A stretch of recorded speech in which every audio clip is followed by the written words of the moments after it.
Shabbat Shalom, amado pueblo de Israel, amada Mishpahá, preciosa familia alrededor de las naciones. Les saluda su Aj Mauricio Leandro López de la República de Colombia, en este bello comentario de Parashat, en esta hermosa celebración de este Yom Shabbat, entrando en el reposo unidos en el amor de Yeshua, cada uno en las naciones, acercándonos por medio del Ruach HaKodesh a la bendita Torah. Qué bendición, mis amados hermanos y hermanas, radio escuchas de Radio Shalom, la estación con el Ruach, y también las personas que se conectan con la frecuencia del Gran Yo Soy a través de Facebook, Telegram o YouTube. ¡Qué bendición! Bien, también nuestro canal de WhatsApp es uno de los más visitados para que sigamos ahí permaneciendo en la Ejat por medio de la Emet y por medio de compartir juntos el pan de vida eterna, que es la bendita Torah. ¡Qué bendición, mi amada familia! Bien, en este hermoso Yom Shabbat estaremos tratando una parashat subtitulada Korah. Es la número 36 y 348 del estudio trienal, aquí en las hermosas Kehilá de Yehoshua. Estaremos enfocados en números 16.1 al 18.32, en Isaías 66.1 al 24 y en 1 Samuel 20.18 al 42. Estas son las citas que competen para esta Parashat Korah. Qué bendición, amada familia. Oremos a nuestro Abba Kadosh para establecer más y más de su presencia en este Yom Shabbat. Precioso Abba Kadosh, te damos gracias, hermoso Rey, porque hasta aquí nos has ayudado tú con tu amor, con tu bondad, con tu justicia, pero sobre todo con tu verdad, precioso Padre. Gracias por ese alineamiento hacia tus preceptos, Señor, que encontramos por medio de la Torah, y también por ese querer por el hacer que pones en cada uno de nosotros por medio de tu Ruach HaKodesh. Sigue trabajando en cada una de nuestras áreas, como personas, como seres, pero también como hijos tuyos, precioso Padre Celestial, haciéndonos cada vez más esos discípulos competentes del reino que necesitas para establecer tu verdad en cada uno de los lugares, familias y descendencias, precioso Dios. Gracias, hermoso Padre Celestial, por tu amor, por la luz de Yeshua HaMashiach en nosotros, y también por la gracia inmerecida de Yeshua HaMashiach, quien es nuestro sacerdote y quien es nuestro Cohen Gadol. Gracias, precioso Padre Celestial, en tu nombre, precioso Yeshua, bajo la unción de tu precioso Espíritu Santo, dirige cada una de las palabras de esta hermosa porción, para así entender y conocerte más y más, precioso eterno Elohim. En el Shem de Yehoshua HaMashiach, amén y amén. Bien, mi amada familia, qué tremendo, bendito sea el Eterno. El Eterno me llevaba a estudiar sobre Hebreos, en esta hermosa porción de Korah, en donde entraremos a mirar diferentes temas, ahí sobre Hebreos 5, y es algo muy importante, y es que vemos que el escritor de Hebreos explica un tema que había introducido antes en Hebreos 2.17, de acuerdo a lo que hemos escuchado y estudiado la semana pasada en nuestra porción de Parashat. Y encontramos que Yeshua es como nuestro sumo sacerdote. Yeshua es nuestro sumo sacerdote. Aleluya. Es algo muy importante, ya que el escritor de Hebreos empezó a tratar el tema, pero tuvo que pasar un tiempo advirtiendo a los creyentes desalentados acerca del peligro de no continuar y progresar en su vida como creyentes.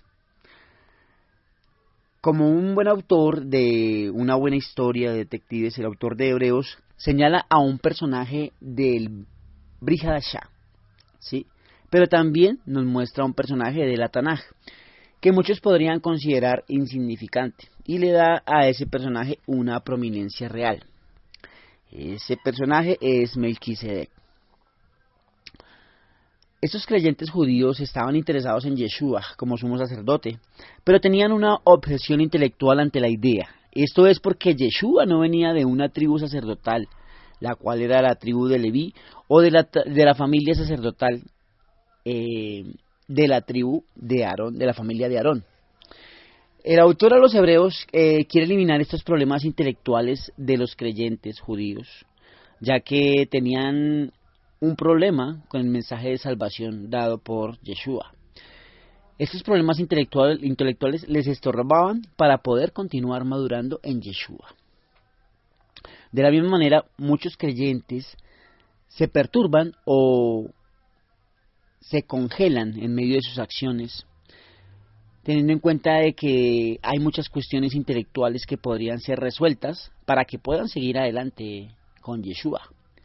Si un creyente está estancado por algún tipo de problema o situación o duda que tiene en su ser, como puede ser la creación, la evolución o la validez de los milagros u otras cosas por el estilo, ellos necesitan solucionar sus dudas para que puedan avanzar con Yeshua.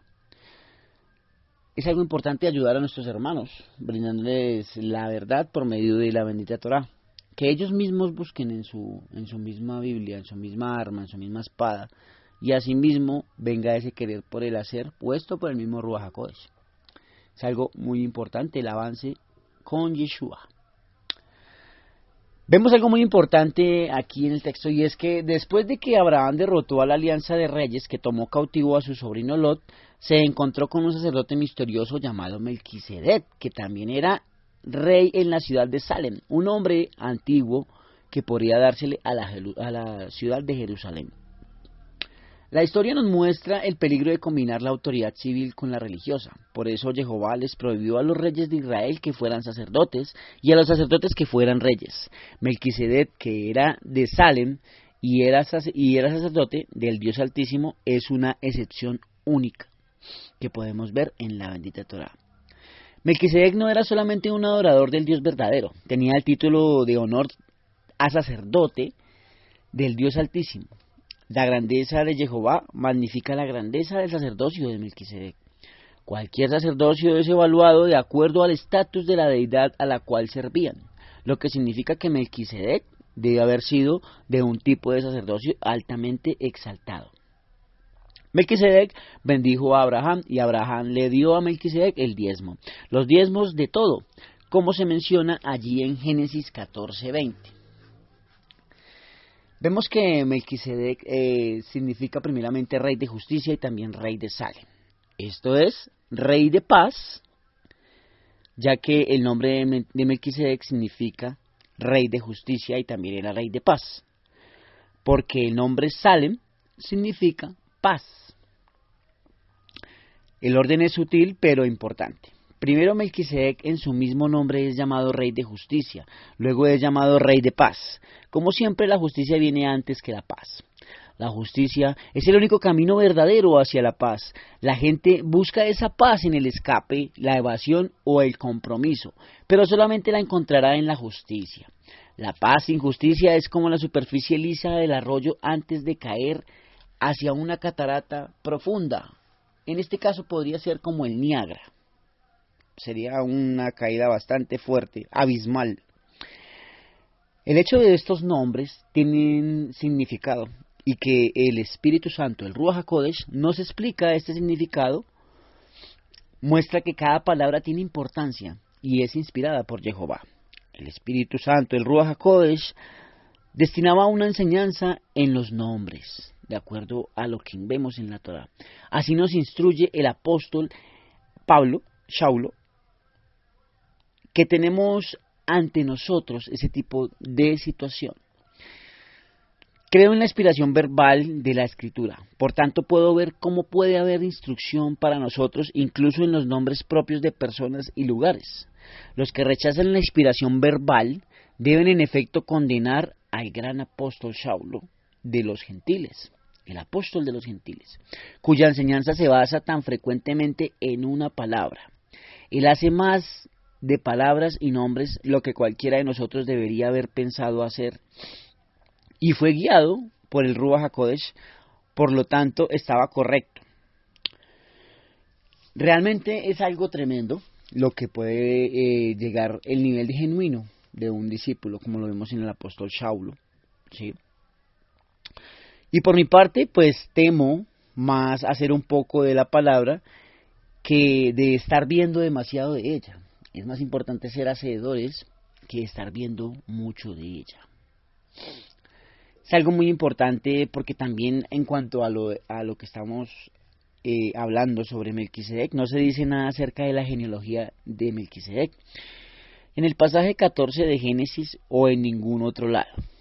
En lo que se refiere al registro de la Torá, él no tiene padre ni madre, ni principio de días ni fin de vida. Vemos muy poco de él, pero sin embargo no vemos nada de poco en él, ya que es un gran ser, como lo podemos ver, un gran sacerdote. A pesar de que casi todos los comentadores están en desacuerdo unos con otros en este punto, algunos piensan que sin padre, sin madre, sin genealogía, que tiene principio de días ni fin de vida, sin hecho semejante al Hijo de Dios, significa que Melquisedec era un ser celestial, sino también era una apariencia preencarnada de Yeshua HaMashiach, ¿sí? Era una sombra de Yeshua, allí en la Tanaj. Melquisedec fue hecho semejante al Hijo de Dios. En realidad, no es que Yeshua tenga un tipo de sacerdocio como el de Melquisedec. En vez, Melquisedec tuvo un tipo de sacerdocio como el de Yeshua, hecho semejante, como lo vemos ahí en Hebreos 7:3. Este hecho semejante es una palabra griega que podemos leer como apomoimenos, ¿sí? Y esta palabra antigua griega no es usada en ninguna otra parte del Brit Hadashah. Es una palabra sugerente que se utiliza en el activo de una copia, facsímil o modelo, y en el pasivo de hecho semejante a algo, ¿sí? Algo bien contundente. Era como si el padre no pudiera esperar por el día de la entrada sacerdotal de su hijo dentro del velo, pero debe anticipar las maravillas de su ministerio al personificar sus rasgos principales en miniatura, como lo podemos ver en Melquisedec. Permanece sacerdote para siempre, dice el texto. Esto se refiere a la continuación del orden sacerdotal de Melquisedec, o es evidencia de que Melquisedec fue en realidad Yeshua. Apareciendo en la Tanaj, el sacerdocio de Yeshua permanece hasta el día de hoy y por la eternidad. Abraham, el patriarca, dio diezmos del botín. Los hijos de Leví tienen mandamiento de tomar del pueblo los diezmos según la ley. El sacerdocio de Leví recibía diezmos de Israel como un mandamiento. Abraham dio voluntariamente el diezmo a Melquisedec. Esto hace que lo que Abraham dio a Melquisedec sea más grande que el pago del diezmo por parte de Israel al sacerdocio instituido por Moshe. Algo bien tremendo. Botín es literalmente la parte superior del montón, refiriéndose al mejor botín de guerra. Cuando Abraham dio el diezmo a Melquisedec, literalmente lo tomó de arriba. Bendito sea el Eterno. También Leví, que recibe los diezmos, porque aún estaba en los lomos de su padre cuando Melquisedec le salió al encuentro, debido a que toda la tribu de Leví estaba genéticamente en los lomos de Abraham. Cuando él hizo esto, vemos el sacerdocio del antiguo pacto pagando el diezmo al sacerdocio de Melquisedec. Esto muestra que Melquisedec está en una posición de autoridad sobre Abraham y sobre su descendiente Leví. La frase "y por decirlo así" en Hebreos 7:9 es importante. El autor de Hebreos sabe que está usando un punto alegórico, por lo que no quiere que se le tome demasiado literalmente. Importante. El menor es bendecido por el mayor. Lo vemos aquí porque, por lo tanto, Melquisedec mostró que era mayor que Abraham, por lo que lo bendijo por su parte. Abraham aceptó que Melquisedec era mayor cuando recibió esta bendición. La bendición de la que se habla aquí no es el simple desear el bien a otros, lo cual puede ser hecho por menores a mayores, pero es la acción de una persona autorizada para declarar la intención de Dios de otorgarle cosas buenas a otro de sus hermanos o a otro ser que aparezca, a su prójimo en este caso. Ahí sobre los versos 13 y 14, de acuerdo con la ley mosaica, Yeshua no podía ser sacerdote, ya que es de la tribu equivocada. Bajo la ley de Moshe, Jehová ordenó específicamente que solo aquellos de la familia de Aarón podrían servir en el sacrificio. ¿De quién se dice esto? Es de otra tribu. Yeshua obviamente no es de la familia de Aarón, ni siquiera de la tribu de Leví. La tribu de Judá es la tribu del linaje de Yeshua. Y no tenía nada que ver con el sacerdocio de Aarón, el sacerdocio asociado con la ley de Moshe. Por lo tanto, de acuerdo con el sacerdocio de Aarón y la ley de Moshe, Yeshua nunca podría ser un sacerdote. Si Él es nuestro sumo sacerdote, debe ser bajo otro principio divino. Santo.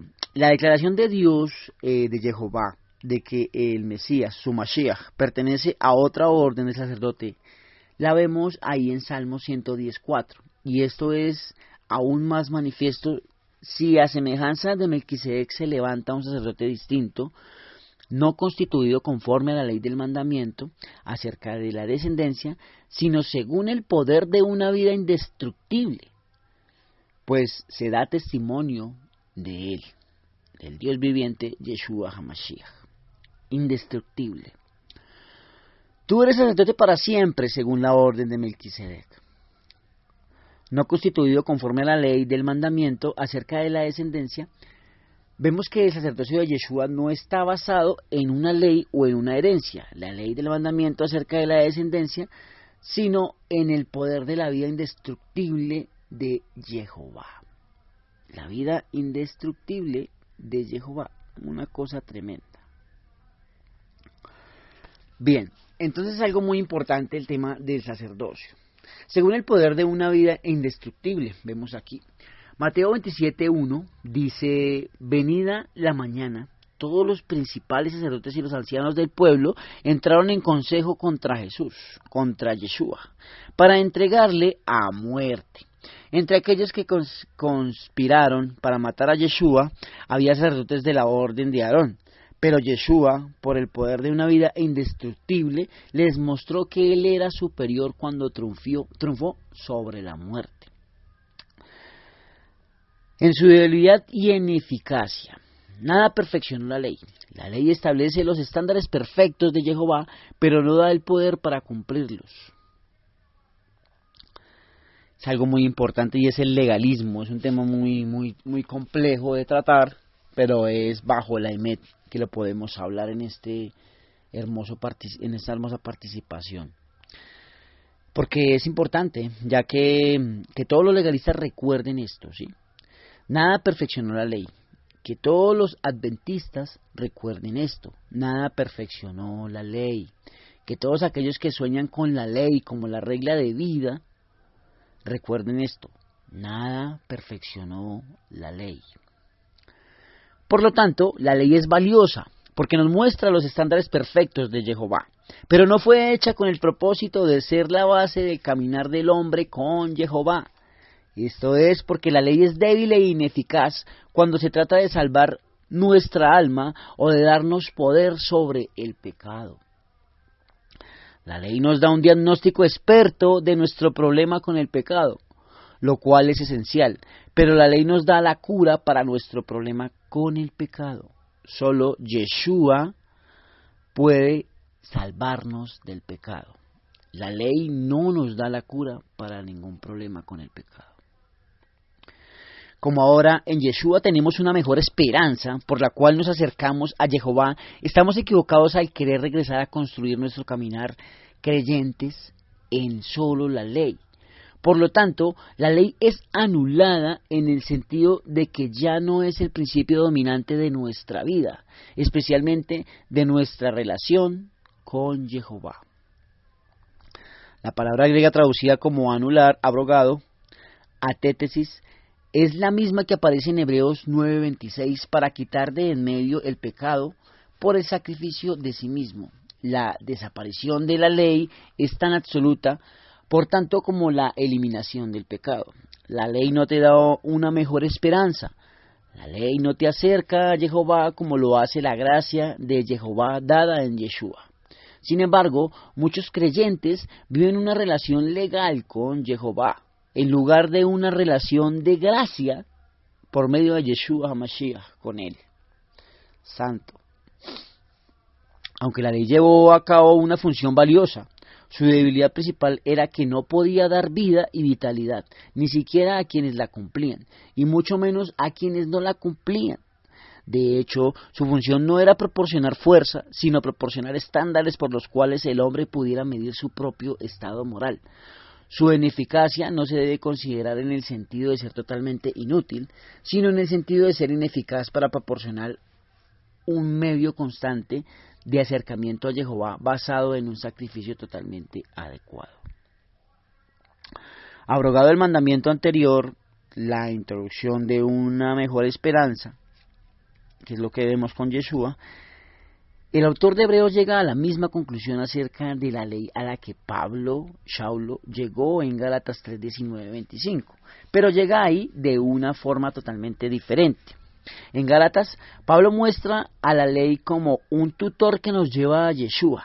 En Hebreos, la ley es asociada con un sacerdocio que fue hecho obsoleto por un sacerdocio superior, el cual es el sacerdocio de nuestro Melech Yeshua HaMashiach. Así que, pues, mis amados Ajim Bejayot, es muy importante dejar de pensar tanto en la purificación y considerar al purificador. Abstenernos también de especular sobre el rescate y tratar con el rescatador, para que Él sea haciendo las cosas en medio de nuestra vida, por medio de su gracia. Aleluya. Pero nosotros tenemos una mejor esperanza y nos acercamos a Jehová a través de un mejor sacerdocio y sumo sacerdote. Nuestra esperanza está en Yeshua, no en la ley de Moshe o en nuestra capacidad por cumplirla. Esto debía atenuar nuestro entusiasmo por lo que la reconstrucción del templo en Jerusalén. El pequeño grupo de judíos dedicados absolutamente comprometidos con la reconstrucción del templo tienen un lugar emocionante en el plan profético de Jehová. Pero cualquiera que restaure el sacerdocio arónico y reanude el sacrificio levítico, especialmente para la expiación del pecado, se rehúsa a reconocer el sacerdocio superior y el sacrificio máximo de Yeshua HaMashiach. Algo bien contundente, mis amados Ajim Bejayot. Entonces vemos aquí claramente que ese sacerdocio viene por medio de la gracia de Yeshua HaMashiach. El sacerdocio real que tenemos en Yeshua HaMashiach, que es nuestro Salvador y Señor, viene por medio de la gracia, ¿sí? Entonces algo muy contundente e importante para asimismo tenerlo muy en cuenta nosotros que estamos estudiando la bendita Torá. Estudiamos la bendita Torá porque sabemos que el acercarnos a esa ley nos prepara para conocer a Yeshua. Y asimismo, por medio de la gracia de Yeshua, somos copartícipes de cumplir cada una de estas leyes en Yeshua HaMashiach, escondidos en Él. Una cosa bien hermosa, bendito sea el eterno Jehová. Bien, mi amada familia, este ha sido mi comentario para esta hermosa participación. Cerraré con algo muy importante, y es que Yeshua es nuestro Melech, nuestro sacerdote por siempre, nuestro misericordioso y sumo sacerdote. Fue tomado de entre los hombres, así como se describe en Éxodo 28:1, y en los versículos siguientes, Jehová estableció el sacerdocio y el oficio de sumo sacerdote en los días de Moshe, pero lo estableció eternamente para con nosotros por medio de Yeshua HaMashiach. El escritor a los Hebreos resume cuidadosamente el trabajo del sumo sacerdote al decir que presenta ofrendas y sacrificios por los pecados. La función principal del sumo sacerdote era oficiar directa o indirectamente a través de sacerdotes de menor rango sacrificios a nuestro amado Padre Celestial. La frase ofrendas y sacrificios por los pecados nos recuerda que no todos los sacrificios eran expiación de sangre por pecados. Muchos de los rituales de sacrificios se hacían con la intención de dar ofrendas a Jehová, nuestro Dios, expresando agradecimiento y deseando compañerismo. Para que se muestre paciente. Idealmente el sumo sacerdote era más que un cortador de carne que ofrecía animales para el sacrificio. Él también se mostraría paciente con los ignorantes y extraviados y ministraría los sacrificios expiatorios con un corazón lleno de amor para el pueblo. En este ideal, el sumo sacerdote es paciente porque él también está rodeado de debilidad. Jehová dio órdenes específicas para ayudar al sumo sacerdote a ministrar con compasión. En la coraza del sumo sacerdote había 12 piedras con los nombres de las tribus de Israel grabados. Y en las correas de los hombros también había piedras con los nombres de las tribus grabados en ellas. Con esto el pueblo de Israel estaba siempre en el corazón y en los hombros del sumo sacerdote, como lo vemos en Éxodo 28, 4, 30. La intención era de incitar la compasión del sumo sacerdote. Jehová, nuestro Dios, también hizo mandamientos específicos para ayudar al sumo sacerdote a ministrar con la conciencia de que él también está rodeado de esa debilidad. En el día de la expiación, el sumo sacerdote tenía que hacer un sacrificio por sí mismo, primero para recordarse a sí mismo y a la nación que él también tenía pecado, tal como el resto del pueblo de Israel, como lo vemos en Levítico 16, 1, 6. El verdadero sacerdocio y sumo sacerdote venían de una línea de descendencia específica. Todo sacerdote venía de Jacob, el nieto de Abraham, cuyo nombre fue cambiado de Israel. Cada sacerdote venía de Leví, uno de los 12 hijos de Israel. Jehová apartó la tribu de Leví como una tribu comprometida con su servicio y como representantes de toda la nación de Israel, como lo vemos en Éxodo 13:2 y en Números 3:40-41. Gerson, Coat y Merari eran los 3 hijos de Leví. Cada una de estas líneas de la familia tenía sus propios deberes. La familia de Gerson estaba al cuidado del tabernáculo. La tienda era el cuidado de ellos, su cubierta y la cortina. En Números 3:25-26, la familia de Coat tenía a su cargo el cuidado del mobiliario del tabernáculo, el candelero, los altares y el arca del pacto. Y en Números 3:31-32, la familia de Merari cuidaba de las tablas, las columnas del tabernáculo, sus estacas y sus cuerdas. Lo vemos en Número 3:36-37. Estas familias no eran propiamente sacerdotes, a pesar de que eran levitas. El sacerdocio mismo vino a través de Aarón con el hermano de Moshe. La familia de Coat, de la familia de Aarón y de su descendencia se formaron los sacerdotes y al sumo sacerdote aquellos que podían servir en el tabernáculo y ofrecer sacrificios a nuestro Padre Celestial. El sumo sacerdote era generalmente el hijo mayor de Aarón, excepto si se descalificaban ellos mismos por pecado como Nadab o Abiú, como lo vemos en Levítico 10:1-3, o de acuerdo con las regulaciones de Levítico 21. En este sentido, el sacerdocio no era elegido popularmente o designado por el hombre, sino escogido por Jehová. Hay algunos casos terribles en los que hombres que quisieron actuar como sacerdotes lo hicieron cuando no lo eran. Estos incluyen a Coré, quien fue tragado por la tierra en Números 16, como lo vemos en esta porción; a Saúl, quien fue rechazado de su lugar como rey, en 1 Samuel 13 encontramos esto; a Usías, a quien le pegó la lepra en el mismo templo, como lo vemos en 2 Crónicas 26:16. Hoy tampoco podemos ser nuestro propio sacerdote. Es demasiado arrogante pensar que podemos acercarnos a Jehová por nuestra propia cuenta, sin un sacerdote santo, puro. Pero también es una gran superstición pensar que necesitamos a cualquier otro sacerdote que no sea Yeshua HaMashiach, que no sea él mismo. Jehová, nuestro Dios, ha provisto a un mediador y un sacerdote, y debemos usar al sacerdote que Elohim nos ha mostrado, y es Yehoshua, quien es Yeshua, la salvación de Jehová para con nosotros.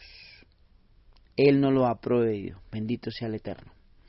Un pecador no puede intentar hacer nada para Jehová inmediatamente o por sí mismo, sino con un sacerdote mediador que debe conocer la mente de Yehoshua y el corazón de Jehová, nuestro Dios, y llevar a cabo el sentido común que tiene la humanidad al respecto desde la caída, y desde la caída es la evidencia. No hay nación sin religión, sin templo, sin lugar para adorar a un sacerdote. Yeshua está calificado para ser nuestro sumo sacerdote. Así tampoco Yeshua HaMashiach se glorificó a sí mismo haciéndose sumo sacerdote, sino que él le dijo: tú eres mi hijo, yo te he engendrado hoy. Como también dice en otro lugar: tú eres sacerdote para siempre, según el orden de Melquisedec. Yeshua no se hizo a sí mismo sumo sacerdote. Al contrario, así fue como declarado hijo, como lo vemos en el Salmo 2:7. También fue declarado a ser sacerdote, como lo vemos en el Salmo 110:4. Es fácil ver por qué el sacerdocio de Yeshua era difícil de entender para los primeros creyentes talmidim judíos. Yeshua no era del linaje de Aarón. Yeshua no afirmó ni practicó un ministerio especial en el templo. Él confrontó a la estructura religiosa en lugar de unirse a ella. En el tiempo de Yeshua, el sacerdocio se había convertido en una institución corrupta. El cargo se obtenía a través de la intriga y la politiquería entre líderes corruptos. Yo te he engendrado hoy se refiere a la resurrección de Yeshua de entre los muertos. En este tiempo él asumió por completo su rol como nuestro sumo sacerdote, habiendo sido perfeccionado, como lo vemos en Hebreos 5:9. La resurrección de Yeshua demostró que él no era un sacerdote como Aarón, que tenía primero que expiar su propio pecado, sino que más bien su resurrección vindicó, ¿sí? Y Yeshua fue representado y visto como el santo del Padre, como lo vemos aquí en Hechos 2:24 y en Hechos 2:27, quien soportó la ira que los pecadores merecían sin llegar a ser él mismo un pecador. Bien, mis amados Ajim Bejayot, este ha sido mi compartir. Desde Colombia les saludo su Aj Mauricio Leandro López, Leí Raot y Shabbat Shalom. Síganse gozando en este tiempo de delicia, amada familia. Shabbat Shalom.